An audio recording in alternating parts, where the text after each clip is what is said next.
Cette semaine, les comités de liaison hospitalière sont-ils là seulement pour fournir un soutien spirituel? Commençons.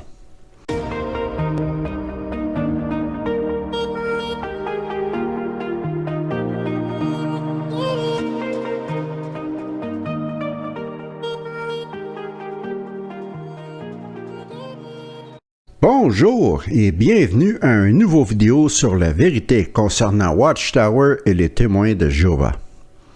Avant de commencer, je voudrais vous rappeler que demain, le 2 septembre, je serai à la chaîne de Mystère Talk Show comme invité et nous allons discuter de plein de sujets très intéressants. Ce sera en direct à 21h heure de France. Alors, ne manquez pas cela. Et au Québec, à 15h, c'est-à-dire 3h de l'après-midi. Et ça va être intéressant.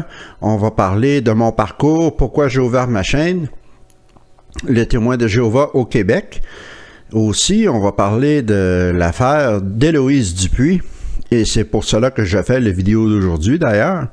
Et nous allons parler aussi de la Commission royale de Nouvelle-Zélande. Alors, ça promet d'être très intéressant, ne manquez pas cela.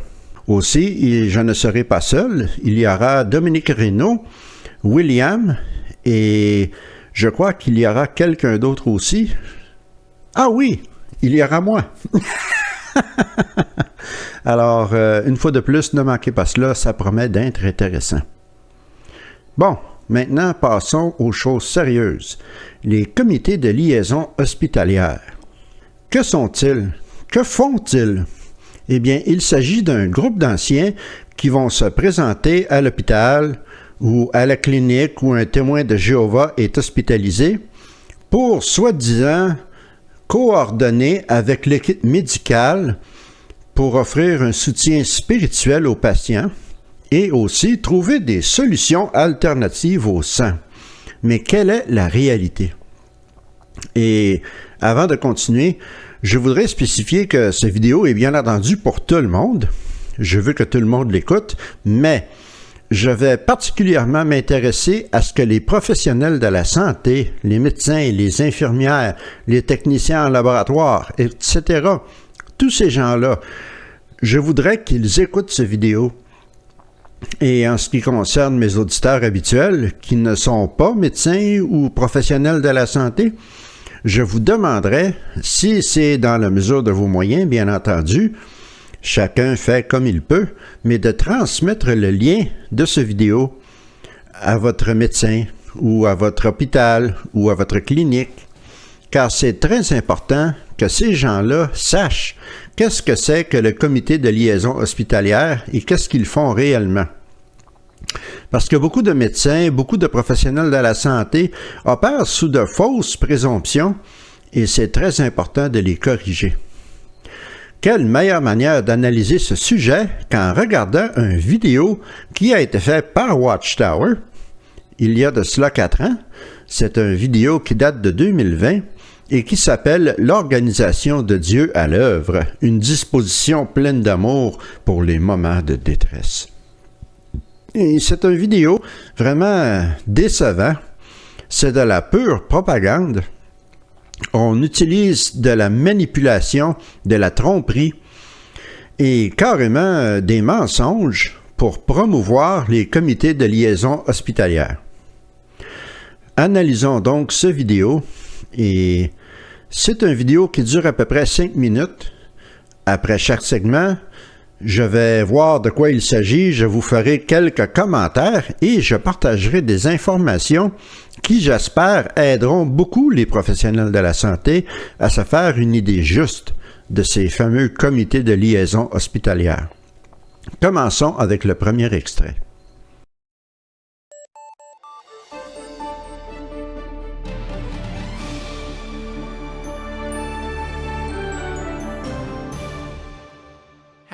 Avez-vous déjà dû faire face à une urgence médicale ou vous préparer pour une intervention? Si oui, vous savez à quel point ça peut être stressant. Psaume 41, verset 3 promet que Jéhovah nous soutiendra sur notre lit de douleur. Comment le fait-il? Pas en nous guérissant de façon miraculeuse, mais en nous apportant un soutien physique, affectif et spirituel. Il le fait notamment au moyen des comités de liaison hospitaliers, ou CLH. Il y a environ 2000 CLH dans le monde et 16 000 frères en font partie. Que font-ils exactement? Je voudrais attirer votre attention sur la façon malhonnête dont les comités de liaison hospitaliers sont présentés ici, aux témoins de Jéhovah ordinaires et par extension aux médecins. Car ne vous y trompez pas, cette vidéo sera montrée aux médecins et aux chirurgiens et aux infirmières lorsque les comités de liaison hospitalière vont aller faire leur présentation dans les hôpitaux. Et soyez certains que c'est une façon très malhonnête de présenter le rôle des comités de liaison hospitalière. Car Watchtower se fie sur la présomption de la part des médecins que la visite d'un ministre religieux, que ce soit un prêtre, un curé ou un pasteur ou un ancien des témoins de Jéhovah, cela ne peut être que bon pour le patient car cela va lui donner du soutien spirituel et de l'encouragement. Beaucoup de médecins sont habitués à voir des prêtres arriver, par exemple, pour encourager leurs ouailles ou leurs paroissiens qui sont à l'hôpital. Si on parle de l'Église catholique, on parle aussi, je crois que ce n'est plus à la mode, mais il n'y a pas si longtemps, les prêtres catholiques pouvaient même aller à l'hôpital pour faire les derniers rites à une personne qui était mourante. Et cela donnait un réconfort à cette personne, et je n'ai absolument rien contre cela. Watchtower se servent de cette réputation ou de cette présomption pour abuser de la confiance des médecins. Et en fait, dans la vidéo, nous avons entendu ces paroles précisément lorsque cet homme a dit que le comité de liaison hospitalière fournissait un soutien spirituel, physique et émotionnel. Ils utilisent ces paroles même si le véritable but des comités de liaison hospitalière n'est pas purement d'offrir du soutien spirituel. C'est une partie, mais surtout, c'est de s'assurer que l'enseignement sur les transfusions sanguines est obéi à la lettre par les témoins de Jéhovah qui sont hospitalisés, même si cela devait leur coûter leur vie. Passons maintenant au deuxième extrait de cette vidéo. Notre rôle est d'aider les médecins et les patients témoins de Jéhovah à se mettre d'accord sur un traitement qui ne soit pas contraire aux lois de Dieu. Un jour, avec 2 autres frères, on s'est rendu dans un grand hôpital. Et quand on est arrivé, il y avait 25 médecins qui nous attendaient. Plus d'autres médecins qui nous écoutaient par visioconférence. Quand on est entré dans la pièce, un médecin nous a dit « Bienvenue dans la fosse aux lions ». Je dois dire que c'était assez impressionnant. Mais on a pu faire notre présentation, répondre à leurs questions et leur fournir des articles médicaux. Ce sont des articles qui ont été soigneusement examinés par tout un groupe de médecins pour s'assurer qu'ils sont exacts et crédibles. Et les frères des CLH vont les montrer aux médecins pour essayer de les convaincre de l'efficacité d'une technique qui peut éviter une transfusion de sang. Maintenant, les médecins comprennent que les patients peuvent faire leur propre choix concernant le sang. Et ils savent qu'ils doivent respecter leur position. Ils réalisent aujourd'hui qu'ils peuvent traiter leurs patients sans utiliser de sang. Bon, maintenant, il faut absolument tuer cette mauvaise conception, cette mensonge, cette fausseté. Il faut tuer cela dans l'œuf. Il n'y a pas de choix personnel pour un témoin de Jéhovah lorsqu'il en vient à la question du sang. Il n'y a pas de choix personnel. Si vous êtes médecin, si vous êtes chirurgien et que vous écoutez cette vidéo, lorsque les comités de liaison hospitalière se présentent dans votre lieu de travail et vous font leur présentation avec toutes leurs paroles de soutien spirituel et des articles choisis très minutieusement et consciencieusement pour refléter leur point de vue selon lequel il ne faut absolument pas donner de sang ou donner de transfusion sanguine, ils vous diront « Nous ne sommes ici que pour vous aider. Nous voulons aider le patient à vivre. C'est une question de choix personnel. Nous ne sommes pas ici pour décider à la place du patient. Nous sommes ici pour vous donner de l'assistance. Le choix du patient est primordial et nous ne voulons pas et blablabla, blablabla. Ce sont les choses qu'ils vous diront. Mais si c'est vraiment un choix personnel, alors pourquoi avoir un comité de liaison hospitalière? Quelle utilité est-ce que cela pourrait avoir? Si c'est simplement un choix personnel, le patient n'a qu'à dire « Non, je ne veux pas de sang » « Oui, je veux du sang » ou accepter n'importe quel autre traitement médical. Et c'est strictement entre le patient et le médecin. Il ne devrait pas y avoir d'interférence de la part d'un comité de liaison hospitalière. Eh bien, je vais vous montrer, messieurs, dames, mes auditeurs et professionnels de la santé, pourquoi le comité de liaison hospitalière est nécessaire chez Watchtower. Et pour ce faire, nous allons jeter un coup d'œil dans le livre secret des anciens. Prenez soin du troupeau de Dieu. J'ai déjà fait plusieurs vidéos qui analysent ce livre et je n'ai pas fini, mais nous allons retourner dans un chapitre que j'ai déjà couvert dans une autre vidéo, mais nous allons y retourner pour faire ressortir quelques points.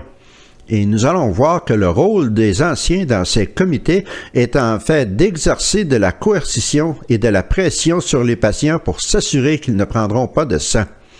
Allons au chapitre 11 de ce livre, Questions médicales, et tout de suite, avant même de commencer d'analyser tout cela, pourquoi est-ce qu'un livre qui est supposément consacré à aider les prêtres, les anciens, les pasteurs, les bergers du troupeau, c'est-à-dire les anciens, pourquoi un tel livre aurait-il besoin d'un chapitre sur les questions médicales?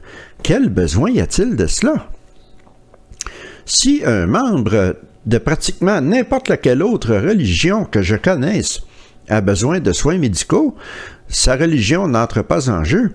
Il a besoin de soins, il va à l'hôpital, il va chez le médecin, et c'est tout. Et c'est strictement entre lui ou elle et son médecin. Mais c'est différent pour les témoins de Jéhovah.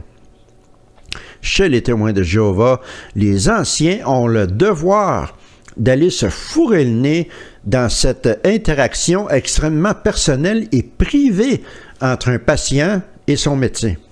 Ils sont obligés de le faire et on leur donne ces instructions dans le livre des anciens. Regardons juste le premier paragraphe. Le secrétaire remettra à tout proclamateur baptisé depuis peu une carte d'instruction médicale, désignation d'une personne de confiance, DPA. Il expliquera au proclamateur que ce qu'il est important de remplir correctement la carte DPA et lui rappellera d'en remettre une copie à ses personnes de confiance et à son médecin ou à l'hôpital. Une petite parenthèse, si vous êtes un professionnel de la santé, médecin ou autre, vous ne connaissez probablement pas la terminologie de Watchtower ou chez les témoins de Jéhovah. Un proclamateur, c'est tout simplement un témoin de Jéhovah qui va dans le porte-en-porte, qui prêche la bonne nouvelle, qui proclame la bonne nouvelle. Donc, en réalité, tous les témoins de Jéhovah, qu'ils soient anciens serviteurs ministériels ou témoins de Jéhovah ordinaires, ils sont tous des proclamateurs, car ils proclament la bonne nouvelle du royaume. C'est pour cela qu'ils ont ce nom. Déjà, on voit de la coercition. On mentionne que le secrétaire, c'est-à-dire l'ancien qui est responsable des dossiers de la congrégation, doit remettre à tous les proclamateurs une carte la fameuse carte du sang que l'on voit dans leur portefeuille. Il faut qu'elle soit bien remplie, il faut qu'elle soit remise, une copie au médecin et à ses personnes de confiance. Où est la coercition là-dedans? Eh bien, on est en train de dire aux témoins ordinaires, tu dois informer le médecin de ton choix personnel. Oui, ton choix personnel. Quel choix? Et nous allons voir pourquoi ce n'est pas un choix personnel. Allons voir le paragraphe 4. Quand les anciens apprennent qu'un proclamateur va être admis à l'hôpital, ils lui rappelleront que s'il souhaite recevoir la visite d'anciens de l'Assemblée, y compris les membres d'un groupe de visite aux malades, il doit informer l'hôpital qu'il souhaite recevoir la visite de ministres du culte des témoins de Jéhovah. Une fois de plus, on joue sur les mots. Comme je l'ai mentionné au début du vidéo, Watchtower joue justement sur la présomption que les médecins ont à propos d'une visite de clergé, de ministres religieux à l'hôpital. Les médecins ont tendance à penser que c'est une bonne chose, que c'est pour un soutien spirituel, etc., de l'encouragement.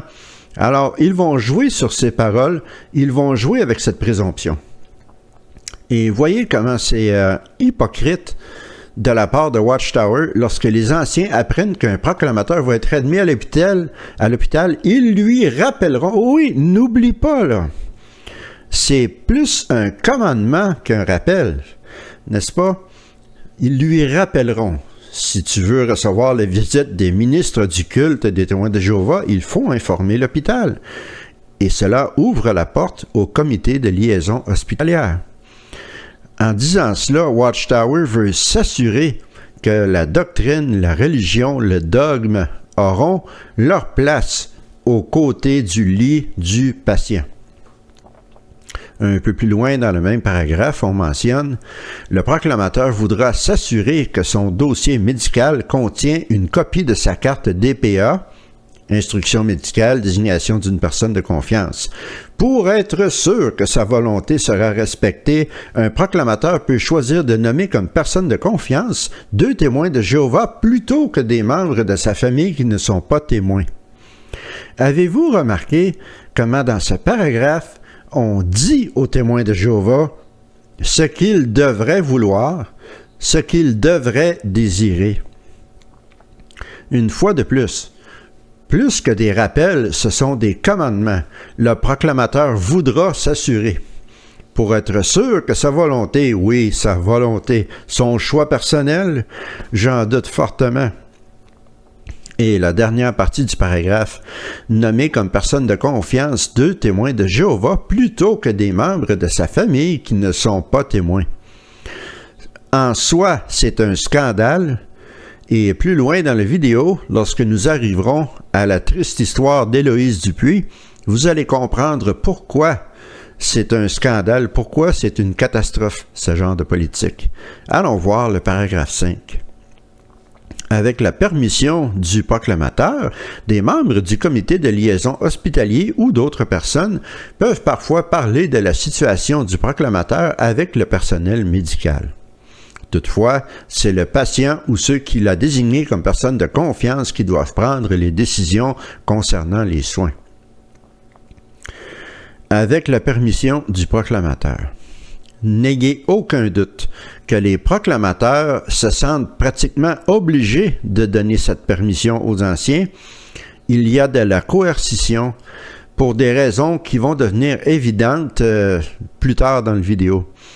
Et cela permet au comité de liaison hospitalier de se mettre le pied dans la porte, si on veut, de l'hôpital et aller se fourrer le nez dans la vie privée, dans les relations entre le patient et le médecin, dans les traitements médicaux, dans les décisions médicales.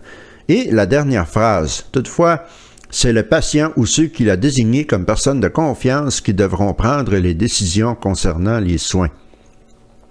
Ce que les médecins et les professionnels de la santé ne savent pas, c'est que pour un témoin de Jéhovah, surtout s'il est baptisé, il y a des conséquences sérieuses, il y a des sanctions très graves qui sont prises contre lui ou elle si il prend la mauvaise décision, s'il fait le mauvais choix personnel. Ce n'est pas un choix libre. Et maintenant, nous allons voir avec quelle sévérité terrible les témoins de Jéhovah baptisés sont punis s'ils acceptent une transfusion sanguine de tout leur gré. Allons maintenant au chapitre 18 de ce même livre secret des Anciens pour voir quelles sont ces conséquences, quelles sont ces punitions si jamais un témoin de Jéhovah baptisé accepte une transfusion sanguine. Ce chapitre parle des retraits volontaires ou, si vous préférez, la désassociation. Je dois expliquer encore une fois un peu la terminologie de Watchtower. Si vous êtes un médecin ou un professionnel de la santé autre, vous ne connaissez pas ces vocabulaires étranges. Alors, quelqu'un qui se désassocie ou qui se retire volontairement, c'est quelqu'un qui renonce à la religion. Ce n'est pas la même chose que quelqu'un qui est exclu ou excommunié, si vous préférez. Lorsqu'il y a exclusion ou excommunication, un témoin de Jéhovah est coupé de tout son cercle social. L'ostracisme est pratiqué à pleine mesure, autant par ses amis que par la plupart des membres de sa famille qui sont témoins de Jéhovah, et c'est une conséquence extrêmement sérieuse, extrêmement grave, qui peut mener à des problèmes psychologiques sérieux plus tard. Accepter une transfusion sanguine n'est pas une offense digne de l'exclusion. C'est une offense qui signale un retrait volontaire. Mais, depuis septembre 1981, où il y a eu une nouvelle compréhension, un changement de règlement, si on veut, chez Watchtower, les personnes qui se retirent volontairement souffrent exactement les mêmes conséquences que les personnes qui sont exclues, c'est-à-dire l'ostracisme total. Et je peux vous dire cela par expérience parce que c'est mon cas. Je me suis retiré volontairement et j'ai été automatiquement coupé de tout mon cercle social de l'époque. Dans le chapitre 18 du Livre des Anciens, on explique ici qu'est-ce que c'est que le retrait volontaire. La mesure d'excommunication ou d'exclusion est une décision prise par un comité de discipline religieuse ou comité judiciaire envers un transgresseur non repentant, tandis que le retrait volontaire est un acte exprimant la décision d'un membre baptisé de l'Assemblée de ne plus être témoin de Jéhovah. En cas de retrait volontaire, le collège désignera un comité qui ne sera pas un comité de discipline religieuse, de 3 anciens pour examiner les faits. Donc, si vous acceptez une transfusion sanguine, cet acte, l'acceptation de la transfusion sanguine, sera interprété par Watchtower comme un signal que vous désirez vous désassocier, vous vous retirez volontairement de la congrégation des témoins de Jéhovah, que vous ne voulez plus être témoin de Jéhovah. Il me semble que c'est évident qu'une personne pourrait vouloir sauver sa vie en acceptant une transfusion sanguine et à la fois demeurer témoin de Jéhovah, rester dans la congrégation. L'un ne devrait pas exclure l'autre. Mais ce choix, cette alternative, eh bien, on l'enlève d'entre les mains des témoins de Jéhovah et ils n'ont plus accès à cette possibilité. C'est un ou l'autre, c'est noir ou c'est blanc. Dans la section du chapitre qui liste les choses qui peuvent signaler un retrait volontaire ou qui pourraient être interprétées comme une désassociation, il y a ceci. Accepter une transfusion sanguine volontairement et sans se repentir. Si une personne accepte volontairement une transfusion sanguine, peut-être parce qu'il subit une grande pression, je ne sais pas moi, vouloir vivre peut-être, un comité qui ne sera pas un comité de discipline religieuse recueillera les faits et déterminera son état d'esprit. Si elle se repent, il lui apportera une aide spirituelle dans l'esprit de Galates 6.1 et de Jude 22 et 23. En raison de sa faiblesse spirituelle, elle ne remplira plus pendant quelque temps les conditions requises pour recevoir des attributions spéciales. Essentiellement, ce que ce paragraphe dit, c'est que si vous acceptez une transfusion sanguine, mais que vous vous repentez, je suis désolé, j'ai fait une erreur, et que les anciens sont convaincus, alors vous pouvez demeurer témoin de Jéhovah, mais parce que vous êtes spirituellement faible, parce que vous avez voulu sauver votre vie, n'est-ce pas? Vous êtes donc faible spirituellement. Eh bien, on vous enlèvera vos privilèges pendant un certain temps. Et je voudrais attirer votre attention sur le fait que, vous l'avez d'ailleurs peut-être remarqué, à plusieurs reprises, on mentionne toujours un comité qui ne sera pas un comité de discipline religieuse. On met toujours cela entre parenthèses. Et la raison pour cela est aussi la raison pour laquelle accepter une transfusion sanguine n'est pas une offense qui mérite l'exclusion, mais qui signale une désassociation. Eh bien, tout cela s'explique si on recule à la fin des années 90 en Bulgarie. Je ne vous en parlerai pas en détail ici, car ce serait trop long. Mais je ferai certainement une vidéo là-dessus éventuellement. On parlera de la Bulgarie. Un peu plus loin dans le même paragraphe, on mentionne « En fonction de la situation, le comité devra peut-être prendre aussi des dispositions pour que cette annonce soit faite à l'Assemblée locale lors d'une réunion de semaine. Les anciens se sont occupés d'une situation concernant un ou une telle, et nom de la personne, vous serez heureux d'apprendre que les bergers spirituels s'efforcent de lui apporter leur aide. Par contre, si les anciens qui composent le comité arrivent à la conclusion que la personne en cause ne se repent pas, ils annonceront son retrait volontaire. » Une fois de plus, je l'ai mentionné dans plusieurs autres vidéos dans le passé, l'humiliation publique. On nomme la personne devant toute la congrégation, on mentionne qu'elle est faible spirituellement, sans le dire ouvertement, et que des bergers spirituels s'efforcent de lui apporter leur aide. Quelle hypocrisie de la part de Watchtower! Humilions nos fidèles publiquement pour leur faire honte. Donc, tout simplement pour avoir accepté une transfusion sanguine pour sauver votre propre vie si vous êtes témoin de Jéhovah, vous serez considéré comme désassocié et vous serez ostracisé par vos amis, par les membres de votre famille qui sont témoins de Jéhovah. Comment peut-on parler de choix libre? Comment peut-on parler de liberté de faire ce que l'on veut en ce qui concerne notre santé? C'est aberrant. Comment peut-on parler d'un choix personnel lorsqu'il y a une menace extrêmement sérieuse, extrêmement convaincante qui pèse sur vous si vous prenez le mauvais choix personnel? Le choix personnel approuvé devrait être fait. Vous vous souviendrez que j'ai mentionné qu'il y avait une différence entre l'exclusion et le retrait volontaire. Et une des plus grosses différences, c'est que lorsque vous êtes exclu, vous pouvez faire appel de cette décision et on se réunira avec vous et on en parlera plus en profondeur pour voir s'il y a eu erreur. Tandis que si on considère que vous vous êtes désassocié, vous n'avez pas cette option. Voici ce qui est écrit au paragraphe 6 du chapitre 18 sur le retrait volontaire. Puisque le retrait est un acte qui exprime la décision du proclamateur et non pas du comité, aucune procédure d'appel n'est prévue. Par conséquent, le retrait peut être annoncé lors de la réunion de semaine qui suit. Il n'y a pas de raison d'attendre 5 jours, chose que l'on fait lorsqu'il y a exclusion. D'une certaine façon, c'est encore pire qu'une exclusion, parce qu'on ne revient pas de cette décision, c'est fini. Une fois de plus, je mets l'emphase sur ce point.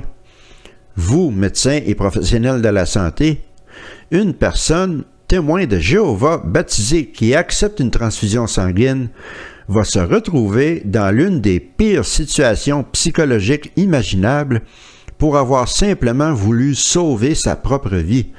Et vous pouvez être certain que le comité de liaison hospitalier qui vous visitera votre hôpital ou votre clinique pour faire une démonstration ne mentionnera jamais cela. Ils ne diront jamais cela. Ils n'en parleront jamais des conséquences pour le témoin de Jéhovah ordinaire. Cela passera sous silence. C'est de l'hypocrisie flagrante. Passons à l'extrait suivant. Il est très court, mais j'ai un point important à faire. Nos chirurgiens sont devenus des experts dans l'utilisation de méthodes et de technologies pour réaliser des interventions sans transfusion sanguine. Nous sommes convaincus que nous devons respecter les choix des patients témoins de Jéhovah. Une fois de plus, je mentionne que, justement, ce ne sont pas des choix personnels. Ce ne sont pas des désirs personnels. Ce sont des décisions qui sont imposées aux témoins de Jéhovah sous la menace d'être coupés de leurs amis et de leur famille. Ces 16 secondes à peu près de vidéo que je viens de vous montrer sont les seules entrevues avec des professionnels de la santé qui sont inclus dans ce vidéo de 5 minutes de Watchtower. Et à juste titre, on pourrait se demander si ces deux médecins savaient dans quoi ils s'embarquaient. Est-ce qu'on leur a dit tous les détails?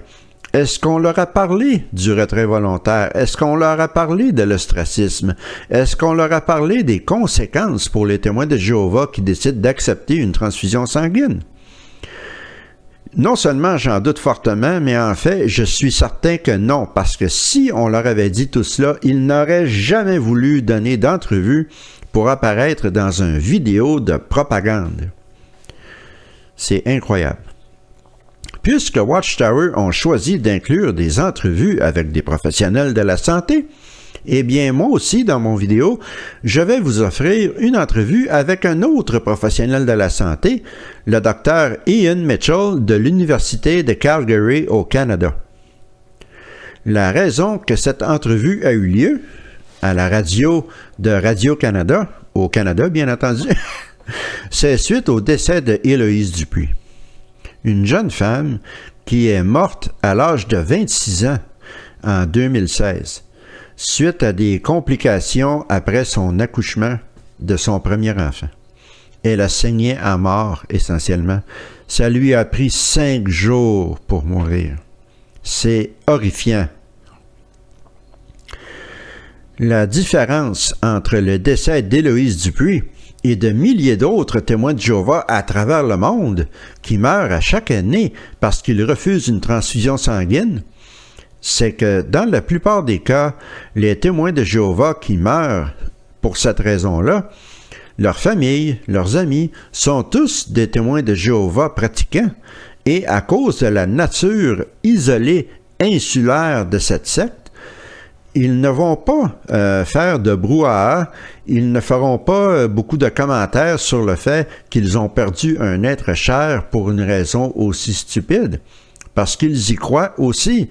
Cependant, c'était différent pour Héloïse Dupuis, car elle avait de la parenté qui n'était pas témoin de Jéhovah, notamment une tante, qui a poursuivi en justice l'hôpital, qui a fait des efforts incroyables, qui a exigé une enquête du coroner pour savoir qu'est-ce qui s'était passé exactement. Et une des choses qui est remarquable de ce cas, c'est que la famille non témoin de Jéhovah d'Héloïse Dupuis ont tout essayé pour aller la voir, pour aller la visiter, pour essayer de la convaincre d'accepter que ça ne valait pas la peine de mourir pour un dogme, mais ils se sont heurtés à un mur d'anciens. Les membres du comité de liaison hospitalière n'ont pas voulu les laisser aller visiter Héloïse Dupuis parce que selon eux, Héloïse Dupuis elle-même avait choisi de ne pas les voir. Ce qui est de la bullshit. Et même si Héloïse Dupuis a émis cette décision de ne pas voir ses membres de sa famille, c'était sous la pression, sous la coercition de ses anciens qui lui ont fait une manipulation. Ils ont profité de sa vulnérabilité, du fait qu'elle était mourante, pour la forcer finalement à dire que non, elle ne voulait pas parler aux membres de sa famille qui n'étaient pas témoins de Jéhovah. Après le décès d'Héloïse Dupuis, Radio-Canada ont décidé de faire cette entrevue avec le Dr. Ian Mitchell au sujet des comités de liaison hospitaliers et en particulier du cas d'Héloïse Dupuis. Écoutons cette entrevue. C'est audio, bien entendu, parce que c'était une entrevue à la radio. Il y a des sous-titres en français. Ils sont parfaits. La traduction est impeccable. Donc, ce que vous lisez, c'est exactement ce qu'il dit en anglais. Et le Dr. Mitchell soulève des points très révélateurs, très intéressants sur les comités de liaison hospitaliers. This young woman gave birth to a child, had hemorrhage, in which it was thought transfusion would be life-saving. She refused the transfusion and died. leaving, of course, a newborn infant instantly motherless. At the same time, she had many friends outside of her religious community who tried to have access to her, who tried to persuade her to have the transfusion, and were blocked by members of the religion. Mm-hmm. These are the groups that are called hospital liaison committees that that belong to the Jehovah's Witness faith. So these are specially trained elders who are dispatched when there's an issue of transfusion. They occupy space in the hospital. They make it nearly impossible often for ordinary work to be done, and certainly for visitors not of the faith to have access to this young woman. You've had experience with these groups. Yes. Can you describe what it's like? Yes, it's very uncomfortable. They are, I have to say, very polite. They are never rude. They are never violent. They come in, they're well dressed. There are a number of them. They are persistent. They want to be part of every conversation that a physician has with the family, which is a very unusual event. They have very specific medical suggestions to make, which is very unusual for people accompanying families. Not that we expect families to necessarily agree with us and not do their own looking, but it is very unusual for family friends to come in and be so persistent and so specific in medical suggestions on treatment. They are given information which is very dated. They are told in I didn't look at the website this morning, but 2 or 3 days ago, information on blood is that you will get AIDS. That is now extremely unlikely, which is medical word for nearly impossible, extremely unlikely. That if someone is homosexual and you get blood from them, you will become homosexual. This is impossible. So they're given misinformation and they're coerced. So it does not fulfill the requirements of an advance directive. So what's a doctor to do? Faced with this decision, faced with, on the one hand, the knowledge that you just told us about, that's widely available, that's out there, but on the other hand, the knowledge that if they do disobey the order on that card, they could face legal consequences. You ask what should the doctor do. I think we need to think about what should healthcare organizations do, and I will answer your question, but let me deal with the healthcare organizations first.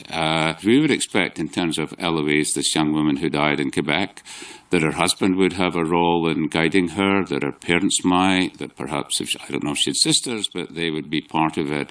We would not expect strangers from her church to be part of that decision-making. So I think our hospitals and healthcare organizations need to think about how they respond to these non-family members coming in. So the first thing is deal with these hospital liaison committees. I think the physicians are in a nearly impossible situation because they're given legal advice, and they will be given legal advice that you must accept a card. And yet the physician, we do try and do good. Most of us are law-abiding people, don't understand the subtleties of the coercion, and are likely to let the person die. And I have to say that every healthcare practitioner, physician, nurse, technologists, laboratory aides, cleaner, anyone, are extremely saddened with these unnecessary deaths of young people. So there will be enormous sadness, but nevertheless, most will obey the law. And I'm sure, to be fair, enormous sadness on the part of the Jehovah's Witnesses who are in the room as well.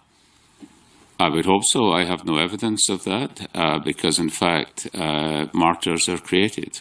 Si vous êtes un médecin, si vous êtes un professionnel de la santé, s'il vous plaît, je vous en conjure, écoutez ce que le Dr Mitchell dit ici, c'est vital. Vous pouvez toujours décider de participer à l'optimisme des médecins qui sont passés en entrevue avec Watchtower sans savoir tous les faits, ou vous pouvez décider d'écouter quelqu'un qui a vécu cette situation et qui sait de quoi il parle. Écoutez les paroles du Dr Mitchell qui démontrent que les comités de liaison hospitaliers n'ont absolument pas rien à faire dans les hôpitaux. Ils n'ont pas lieu d'être présents pour causer de l'interférence avec les droits des patients, pour causer de l'interférence dans les soins médicaux qui sont donnés à ces patients, surtout pour démontrer que le dogme religieux n'a pas sa place dans une situation qui peut coûter la vie à quelqu'un. Passons à l'extrait suivant du vidéo de propagande de Watchtower. Quand on fait face à un grave problème de santé, c'est stressant et on doit souvent prendre des décisions rapides, y compris concernant l'utilisation du sang. Les CLH sont là pour rassurer les frères et les aider au bon moment. L'année dernière, je suis passé par des moments très difficiles. Les médecins ont eu du mal à trouver ce que j'avais. Ils se sont trompés plusieurs fois. Mais ils m'ont finalement diagnostiqué un cancer de l'œsophage. Je sais que Jéhovah, dans ce monde mauvais, il ne va pas claquer des doigts et me dire « Voilà, t'as plus de cancer ». Je le sais, et je n'ai jamais prié pour ça. Mais j'ai prié pour avoir du réconfort. Pas seulement pour moi, mais aussi pour ma famille. Les frères du CLH sont une réponse à ma prière. J'ai prié pour recevoir de l'aide, et ils sont arrivés. Jéhovah m'a donné 100 fois plus que ce que j'espérais. Je voudrais dire que je ne doute absolument pas de la sincérité de Randall Carter, qui a donné son témoignage dans cette vidéo. Il y croit, il est endoctriné, il est convaincu de ce qu'il dit, et je n'ai aucune raison de douter de sa sincérité. Mais il a tort. Il suggère que les comités de liaison hospitaliers sont là pour seulement pour donner un soutien spirituel, pour donner de l'encouragement, tandis que plus tôt dans ce même vidéo, nous avons vu un membre des comités de liaison hospitaliers, Stephen Whiteman, que je vous montre ici, pratiquement avouer que le rôle des comités de liaison hospitaliers était de s'assurer que la doctrine sur le sang était respectée. Et comme je vous l'ai montré, en me servant du livre des anciens, celui que les anciens utilisent pour dicter leur conduite, que c'est beaucoup plus pour faire respecter la doctrine du sang qui interdit les transfusions sanguines que pour donner un soutien spirituel que les comités de liaison hospitalière sont présents. Il est clair que les anciens qui sont membres d'un comité de liaison hospitalier vont encourager le patient, vont lui lire des versets encourageants, vont lui donner un soutien spirituel. Je ne dis pas que ça n'arrive jamais, il y en aura, c'est clair, mais la raison principale, primordiale, la plus importante pour laquelle ces anciens-là sont présents dans l'hôpital, c'est pour s'assurer que le patient ne prendra pas de sang. Et cela n'est pas leur décision. C'est la décision des patients et non de ces anciens ridicules. Allons maintenant voir enfin le dernier extrait de ce vidéo absolument ridicule. Jéhovah le soutiendra sur son lit de douleur. Pendant sa maladie, tu changeras complètement son lit. On voit parfois un frère ou une sœur malade, couché, qui se bat pour rester en vie. Il est entouré par sa famille et ses amis, et la personne la plus forte dans la pièce, c'est lui, celui qui est alité. Et c'est comme ça que ce verset se réalise. Parfois, c'est celui qui est malade qui encourage tous les autres. C'est lui qui dit aux autres « Ne pleurez pas, ça va aller ». Et c'est comme ça que Jéhovah le soutient sur son lit de douleur. J'ai reçu l'aide des frères du CLH quand j'étais à l'hôpital. Et du coup, je peux dire une chose. Tout ce qu'ils font, ils le font par amour. Principalement l'amour qu'ils ont pour Jéhovah. Et la reconnaissance pour tout ce qu'il nous donne, comme la santé. Recevoir cet amour et leur donner de l'amour en retour, c'est quelque chose que je n'oublierai jamais. Chacun de nous peut faire deux choses essentielles pour soutenir les CLH. Premièrement, avoir une carte instruction médicale à jour et bien remplie, la carte DPA. Et deuxièmement, avant une intervention médicale, s'assurer que les médecins soutiennent nos choix de traitement. Nous sommes tellement reconnaissants aux milliers de frères qui travaillent sans relâche pour nous dans les CLH. Ça montre vraiment que Jéhovah s'intéresse à nous et qu'il nous aime.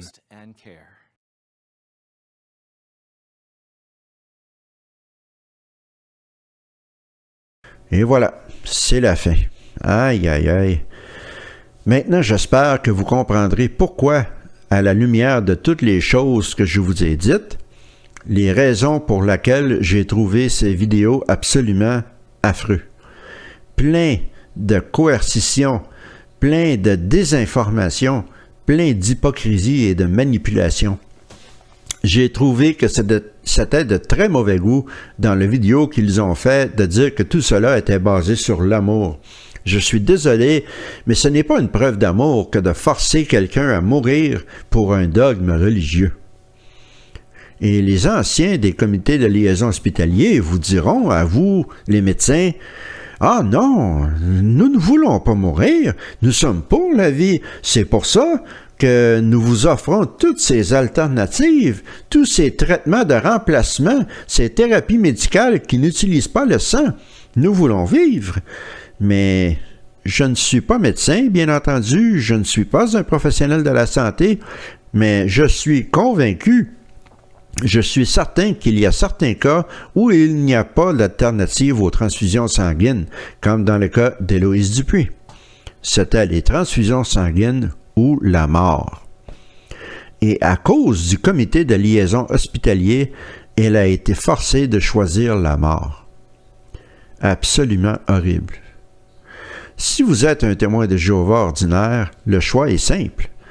C'est soit vivre et accepter une transfusion sanguine, mais être coupé de toute votre famille, de tous vos amis et de tout votre cercle social, ou mourir à cause que vous avez refusé une transfusion sanguine. Quel choix éclairé, quel choix personnel libre! C'est incroyable! Bande d'hypocrites de Watchtower. Lorsque les membres du comité de liaison hospitalier arrivent à l'hôpital, le bien-être du patient sera toujours secondaire à la priorité absolue qui est de respecter le dogme ridicule sur les transfusions sanguines. Ce sera toujours comme ça avec eux. Même si ils ne vous le diront pas ouvertement, ils ne vous le diront jamais, mais c'est là leur principal objectif.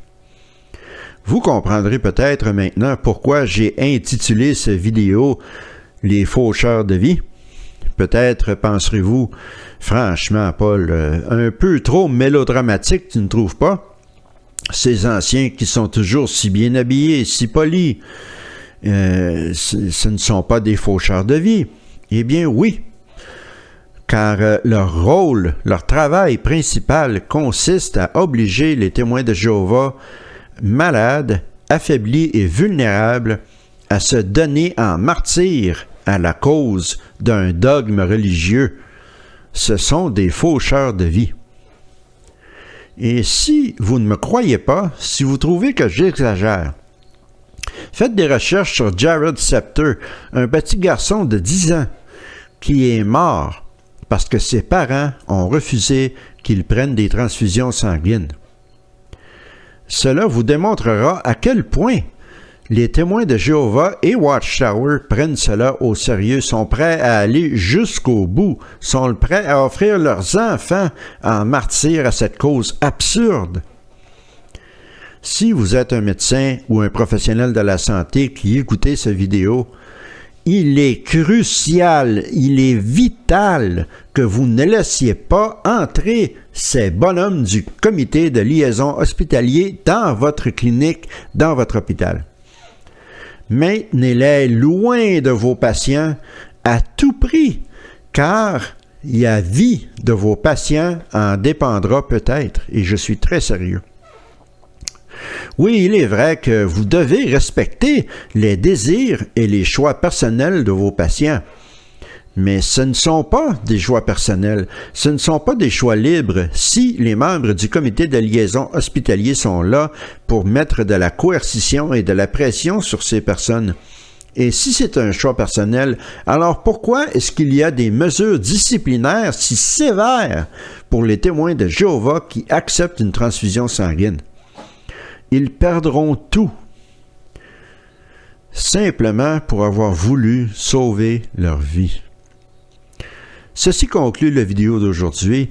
J'espère que cette information a été utile et j'espère qu'elle sera utile aux professionnels de la santé, aux médecins, car je l'ai mentionné au début, auditeurs, abonnés, les gens qui m'écoutaient, qui me regardaient, n'hésitez pas à transmettre le lien de cette vidéo à votre médecin, à votre hôpital, à votre clinique, à votre spécialiste, à vos amis qui travaillent dans le domaine de la santé.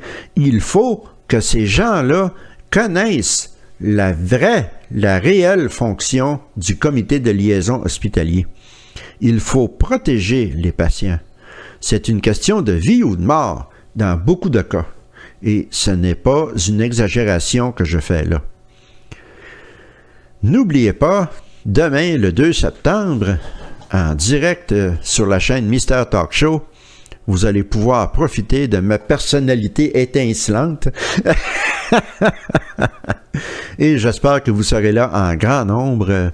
Ce sera un honneur et un privilège de participer à cette émission. Je suis sûr que ce sera très intéressant. Ce sera le fun, comme on dit au Québec. Je suis un peu nerveux. Je n'ai jamais fait cela de toute ma vie. Ça va être la première fois. Donc, nous verrons comment les choses vont aller. Mais je suis certain que tout va bien se passer. Alors, on se revoit demain à la chaîne Mystère Talk Show. D'ici là, passez une bonne journée. Et bien entendu, la semaine prochaine, il y aura une autre vidéo. Peut-être sur ce fameux cas de la Bulgarie. Oui, je crois que c'est ça qui va se passer. À la prochaine.